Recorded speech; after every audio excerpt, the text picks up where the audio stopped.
Alright mga amigos, bad news po sapagkat natalo po ang ating pambato na si Ruthless Romero Duno sa kanyang naging laban sa Amerika kontra sa undefeated prospect na si Kane Sugar Sandoval. At kung anong klaseng suntok ang tumapos kay Romero Duno, yan po yung weakness ng ating mga kababayan.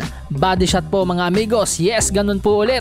Pero wala naman pong dapat ikahiya ang ating pambato sapagkat sa unang 4 na rounds nga po mga amigos, makikita nyo po sa scorecard ni Douglas Fisher, natabla pa ang laban. Unofficial scorecard po yan. So ibig sabihin po nakakapalag po ang ating pambato at makikita nyo po ang mukha ni Kane Sandoval, markado po yan ng mga suntok ni Romero Duno. Duguan din po ang ilong ni Kane Sandoval. Senyalis na kahit papaano tumatama rin po ang ating pambato. Yun nga lang pagtungtong nga po na round 6 mga amigos, 1 minute and 15 seconds ang nalalabi sa round 6 nadukutan nga po sa katawan si Ruthless. Halos tumupay sa sakit itong si Romero Duno at napaluhod nga po sa laban. Sa kanyang pagbagsak hindi na nga po nagawa pa ni Romero Duno na makatayo pa sa laban dahilan upang awatin na ng referee ang laban sa round 6. Kaya naman the winner by 6 round knockout and still undefeated, Kane Sandoval, na ngayon ay nag-improve na nga po ang kartada sa 14 wins, no losses, no draws with 12 knockouts.